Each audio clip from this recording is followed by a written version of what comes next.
Hey everyone, and welcome to today's Explainer. Get ready, because we're going to conquer one of the absolute most critical concepts for your networking exams and your IT career, the TCP/IP application layer. Whether you're studying for your CCNA, Network Plus, maybe you're a software dev, a sysadmin, or you just want to deeply understand how the internet actually functions, you are in the exact right place. We're going to decode the invisible mechanics of the web together. So grab a coffee, get comfortable, and let's dive right in. Okay, here's our game plan for today. We'll break down the application layer, dive into web and file protocols, check out email and infrastructure services, walk through a real-world web request scenario, and wrap it all up with a rapid-fire exam quiz. All right, Section 1, the application layer explained. Now, I want you to really think about this for a second. What actually happens the exact millisecond you type a URL into your browser and hit enter? I mean, we literally do this 100 times a day, right? But the invisible mechanics working behind the scenes are absolutely fascinating. You don't just magically connect to a server out of nowhere. A highly structured process kicks off, and, well, it all starts right here. So think of the application layer as the user-facing storefront of the internet. When you want to browse a site, send an email, or download a file, you're essentially walking into this storefront. The application layer takes your human request and translates it into a format the network can actually understand. The lower layers of the TCP/IP model, like the transport and internet layers, they're really just the delivery trucks and warehouses. The application layer, that's where the actual service is rendered directly to you. These core tasks outline the invisible translation work your computer is doing before a single piece of data is ever sent across the wire. It acts as the ultimate bridge. It ensures that no matter what device or operating system you're using, the data gets standardized into a specific protocol format. That way, the receiving application on the completely other side of the world knows exactly what to do with it. A really crucial point for your network exams is understanding how this fits into the broader networking models. You see, the older OSI model split these high-level functions into 3 separate layers: application, presentation, and session. But TCP/IP? It took all of that and basically smashed it together.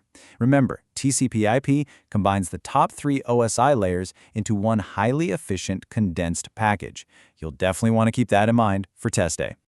Moving right along to Section 2, Web and File Protocols. Okay, if you're taking notes, definitely jot this down. You've got to memorize this table because mapping protocols to their default ports is classic, guaranteed exam material.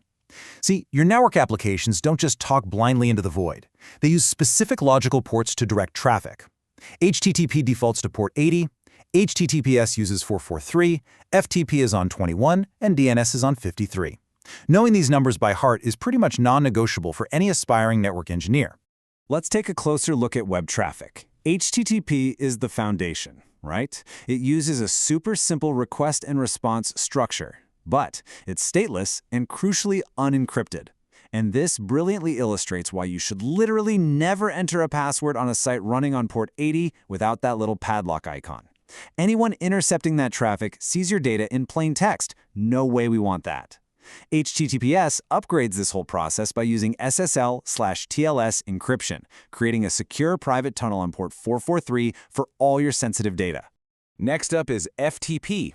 Anytime you download a massive data dump or a web developer uploads a new batch of code to a hosting server, FTP is usually the workhorse doing the heavy lifting over on port 21.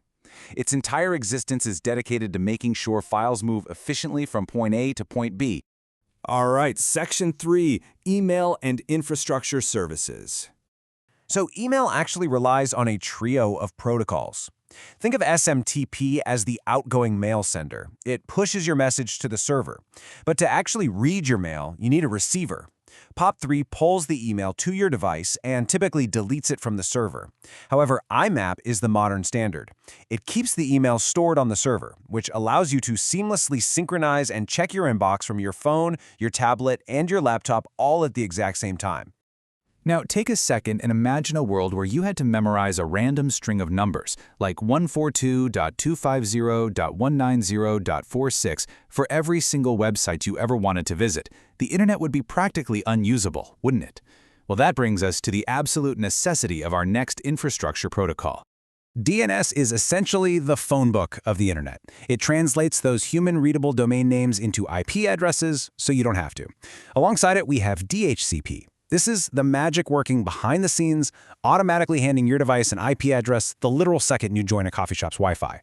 And for network administrators out there, when you need to remotely manage a server, you're going to use SSH. It's the modern encrypted upgrade to the totally outdated and unencrypted Telnet protocol. Section 4. The web request scenario. Let's tie it all together. This step-by-step wonderfully condenses highly complex routing into a logical narrative. You type the URL. First, DNS translates the name to an IP. Second, the transport layer initiates a secure three-way TCP handshake to guarantee delivery. Third, an HTTPS secure session is built. Fourth, your browser formally sends the HTTP request. And finally, the server responds with the data. It's like a giant puzzle assembling itself. And the craziest part?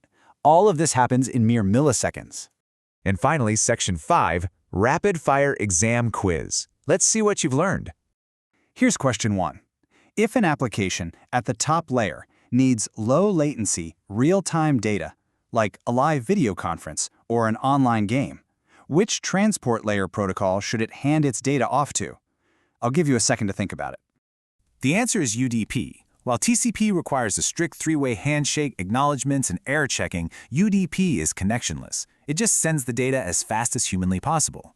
In a live video stream, you'd much rather lose a split-second frame than have the entire video freeze while waiting for a dropped packet to be retransmitted by TCP. Make sense, right? Let's hit question 2. Now, this is a classic trick question that bridges two different networking models. In the TCP/IP model, which layer initiates the data flow for web browsing, and exactly what OSI layers does it replace? And the answer is the application layer. Remember, it replaces the application, presentation, and session layers of the OSI model. The TCP/IP application layer is the ultimate condensed powerhouse of the network. It initiates the flow by acting as that crucial bridge between you and the digital world. We've covered a ton of ground today, from DNS resolving names to HTTPS securing our data. But as technology evolves, the protocols have to evolve right along with it. So I'm going to leave you with this. If the application layer is the internet's current storefront, what entirely new protocols are we going to need to invent to run the virtual storefronts of tomorrow? Keep studying, keep asking those big questions, and hey, you might just be the engineer who builds them. Thanks so much for joining this explainer, and I'll catch you in the next one.